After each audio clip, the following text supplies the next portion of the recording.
menggunakan tombak, menggunakan panah. Kalian akan menunggangi kuda-kuda perang kalian.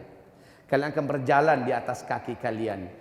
Thumma udtum min haitsu bada'tum wa udtum min haitsu bada'tum wa udtum min haitsu bada'tum, kata Nabi. Saat Al-Mahdi muncul, kalian akan kembali seperti zaman sekarang.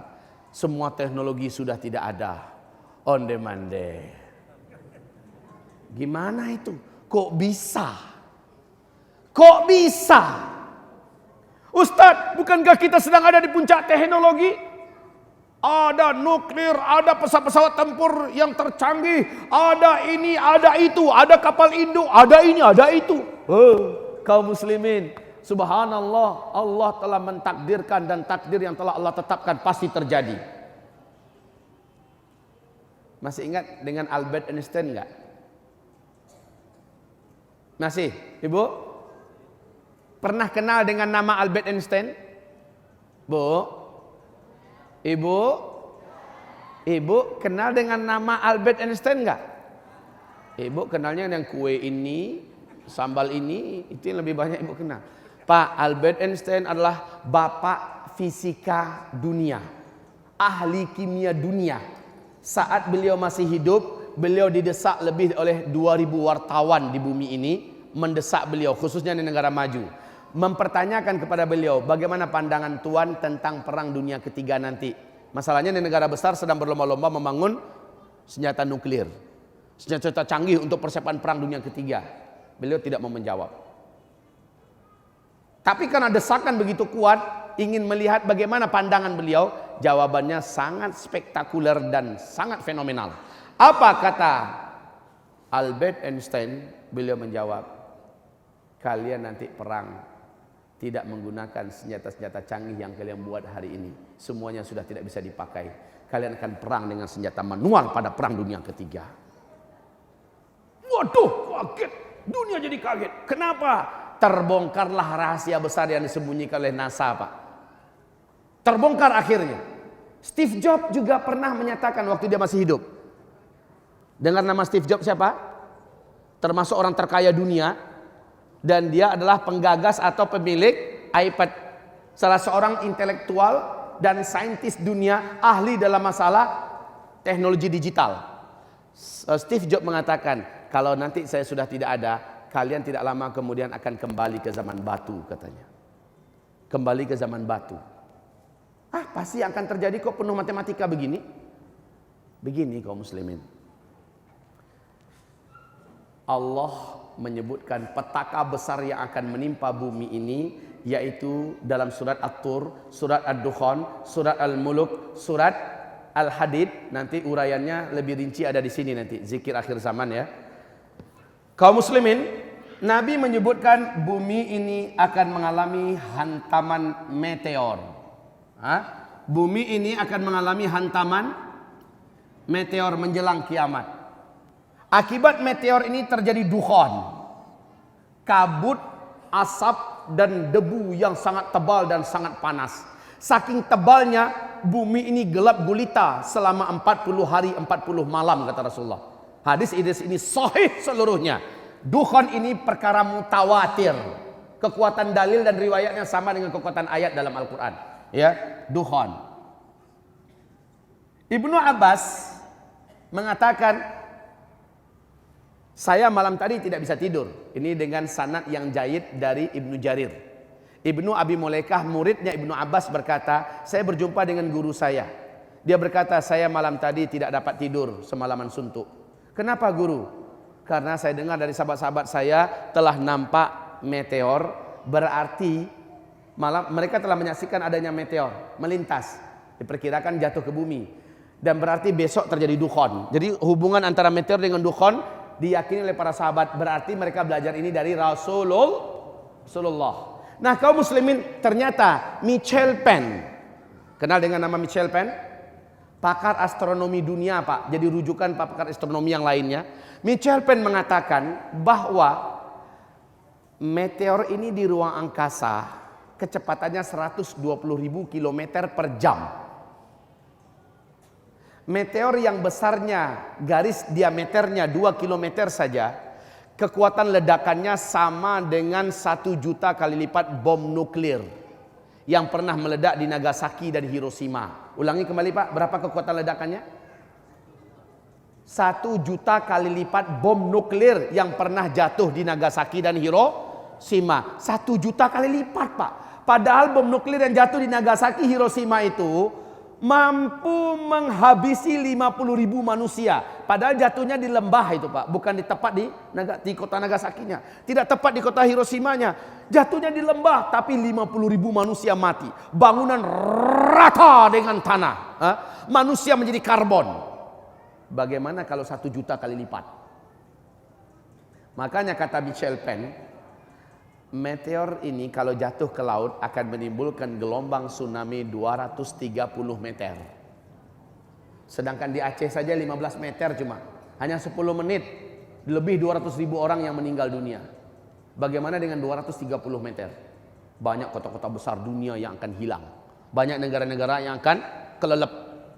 Kalau jatuhnya di kutub utara kata beliau atau kutub selatan, maka akibatnya kutub itu akan meleleh untuk selama-lamanya. Permukaan air laut akan naik 7 meter.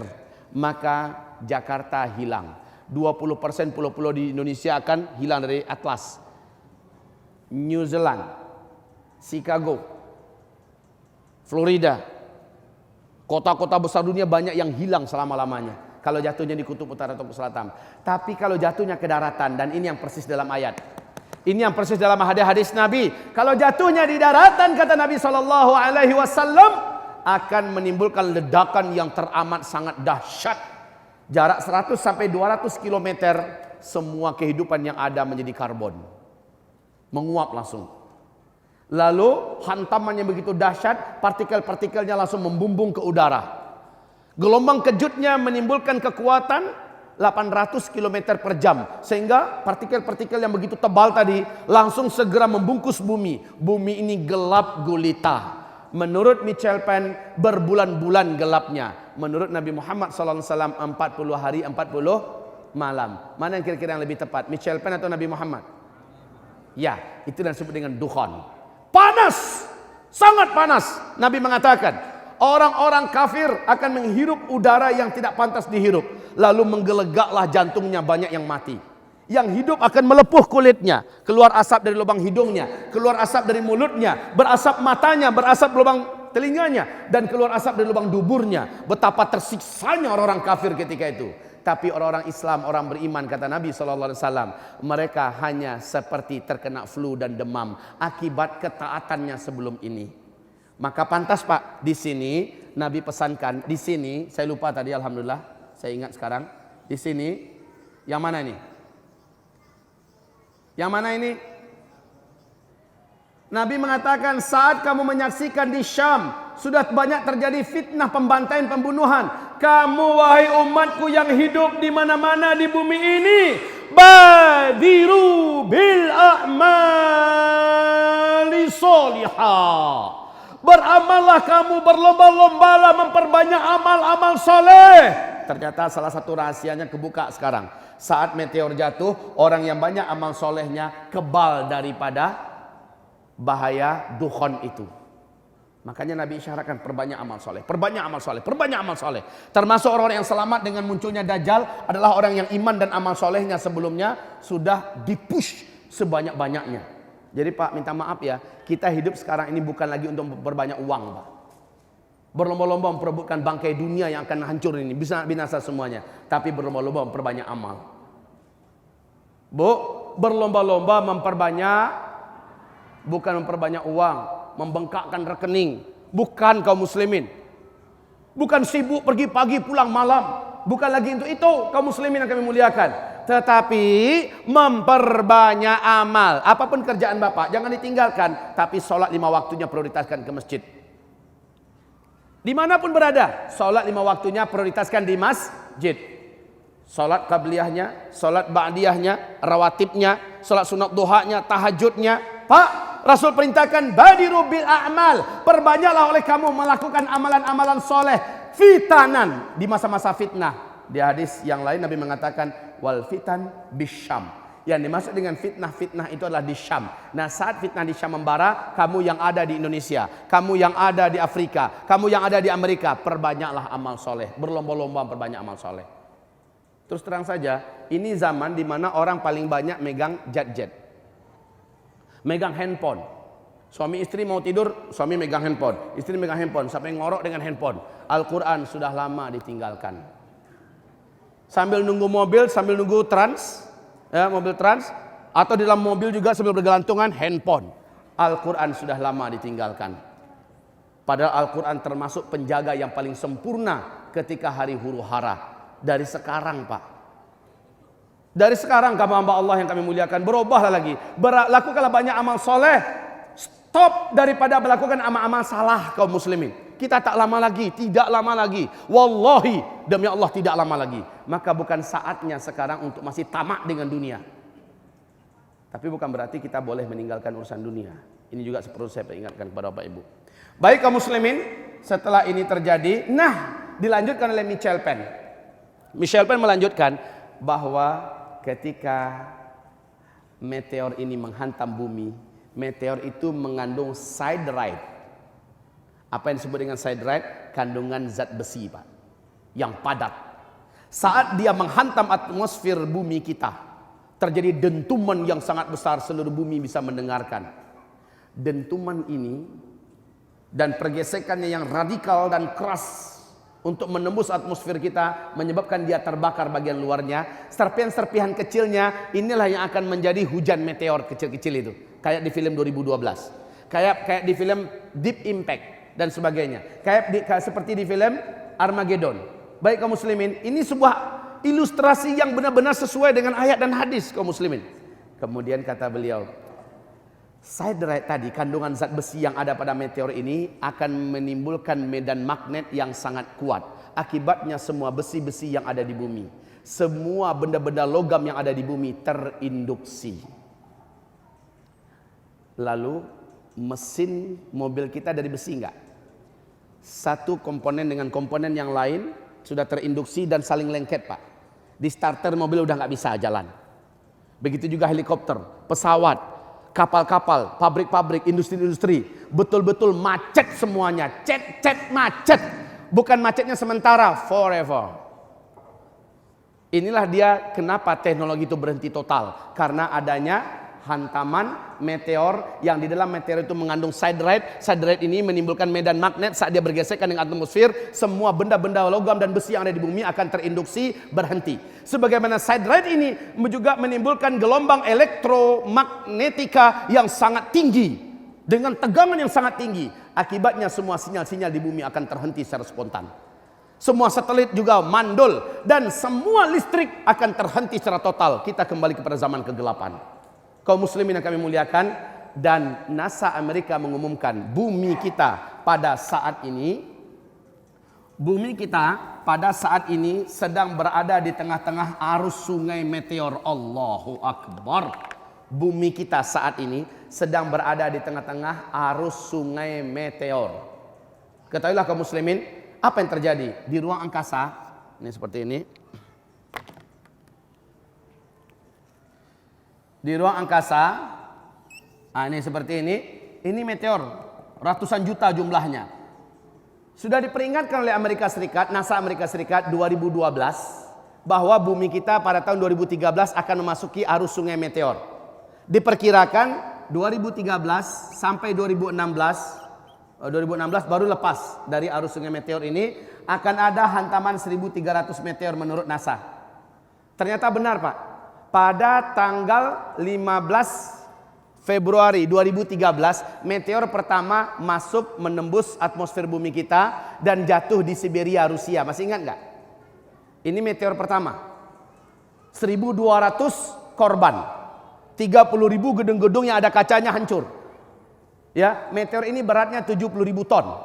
Nasib baik jatuhnya tepat di danau es, Pak. Sehingga danau itu langsung menggelegak dan membentuk kawah yang berapi. Luar biasa. Untung meteornya kecil. Pada tanggal 14 April, meteor kedua menembus lagi lapisan pertahanan bumi yaitu atmosfer dan tepat jatuh di Argentina. Tapi nasib baiknya Pak, tidak sampai ke daratan. Dia meledak di atas udara negara Argentina di malam hari, hari Minggu saat itu sedang ada konser musik raksasa. 9 kota langsung terang benderang beberapa detik. 7 November jatuh lagi di Los Angeles. Masih 2013. Ya. Tahun 2014 meteor di malam hari, banyak negara-negara bisa menyaksikan melintas di negara mereka. Bahkan Indonesia sering menyaksikan ya, di malam hari ratusan ribu meteor melintas di atas negara kita Pak. Alhamdulillah nggak nabrak bumi kita. Nah yang kecil-kecil 2014 banyak yang kena Pak. Tapi meledak-meledak semuanya, hancur-hancur seluruhnya di atmosfer kita. Kaum muslimin yang kami muliakan, sekarang kita 2015 akhir dan mau masuk 2016. Sepertinya kita sudah mulai di penghujung. Apakah benar ada salah satu di antara meteor itu yang besar yang akan menghantam bumi kita? Jawaban yang paling tepat, Allahu a'lam. Tapi kita sedang tepat di arus sungai meteor. Rasulullah bersabda, lihat ini baik-baik. Bumi ini akan mengalami hantaman meteor dan hujan meteor. Di mana akan banyak kota-kota tenggelam, banyak manusia yang berubah bentuknya. Dan hujan meteor ini akan menjadikan segala-galanya berubah. Sahabat-sahabat bertanya, kapankah itu terjadi ya Rasulullah? Kalau pada umatku sudah terjadi 3 perangai ini. Kalau pada umatku telah terjadi 3 perangai ini, maka hujan meteor akan menghantam umat manusia. Fi hadhil ummah khasfun wa maskhun wa qadhfun. Pada umat ini nanti akan terjadi penenggelaman banyak daratan. Akan terjadi perubahan banyak bentuk. Dan akan terjadi hujan meteor. Para sahabat bertanya, qala rajulun minal muslimin wa mata dzaka ya Rasulullah? Wahai Rasulullah, kapankah itu terjadi? Nabi menjawab, idza zaharatil qainat wal ma'azif wa syuribatil khumur. Kalau di bumi ini pada umatku sudah banyak bermunculan penyanyi-penyanyi wanita. Ini yang pertama. Yang kedua kata Nabi, wal ma'azif, apabila di tengah-tengah umatku di bumi ini sudah banyak umatku yang menggandrungi musik dan menyebarnya musik. Sudah apa belum semuanya? Yang ketiga kata Nabi, wasyuribatil khumur, apabila khamar, tua, arak sudah diminum secara formal dan legal, menyebar juga di mana-mana. Masya Allah. Bahkan istana kita saja dalam tayangan TV sudah tidak malu-malu petinggi-petinggi negara kita saling tos-tosan sementara di dalamnya adalah arak. La haula wala quwata illa billah. Sekarang khamar sudah disebut dengan nama yang berbeda-beda kaum muslimin. Baik kaum muslimin yang kami muliakan. Jadi kalau begitu, selepas ini habislah kita. Iya. Di sini nanti umat Islam masih hidup sebagiannya. Sebagian yang lain akan banyak musnah di muka bumi ini. Kaum muslimin, dan teknologi juga sudah tidak ada. Dan itu dekat lagi Pak. Jika iya antara sampai 2016 meteor yang ada di ruang angkasa menghantam bumi kita, berakhirlah teknologi kita. Berakhirlah rumah-rumah sakit tutup karena rumah sakit bergantung dengan teknologi. Berakhirlah bank-bank karena bank-bank bergantung dengan teknologi. Ayo, yang uangnya ada di bank sekarang Pak, tarik. Lalu diapain? Bantu dakwah, bantu masjid, bantu pondok pesantren, bawa keluarga, pergi umroh, pergi haji, mahal juga nggak apa-apa, bayar. Sekarang Pak duitnya masih berguna, belikan tanah untuk pesantren. Bantu dakwahnya melawan apa? Syiah Indonesia. Bantu perjuangan kaum muslimin yang ada di Suriah hari ini. Bantu kaum muslimin yang ada di Palestina hari ini. Bantu para kaum muslimin yang kelaparan di Suriah hari ini. Banyak bisa kita lakukan kaum muslimin. La haula wala quwata illa billah. Ayo sebentar lagi kita akan galang dana ke Suriah. Mau? Mau? Kok ngangguknya lemah? Bapak akan nyesal Pak, tabungan yang banyak nggak bermanfaat lagi. Sekarang masih berguna. Baik kaum muslimin yang kami muliakan. Saya selepas zuhur nanti langsung mengisi di Depok City. Jadi saya minta Bapak Ibu dapat memahami kondisi di mana saya tidak bisa berlama-lama dengan Bapak. Lanjutannya saya persilahkan nanti, ini kaset. Ada 5 judul ya, 4. Ada 5 judul, silahkan Bapak dapatkan di sahabat Yamimah di luar sana. Dan ini kegunaannya adalah untuk dakwah. Kita tidak berbisnis di sini kecuali adalah untuk kepentingan dakwah. Dan di zikir akhir zaman adalah urut-urutan yang kami uraikan serta antisipasi dari masing-masing kejadian. Amalkan ini, lakukan ini, amalkan ini, lakukan ini. Ini juga ada, silakan mendapatkannya di luar sana.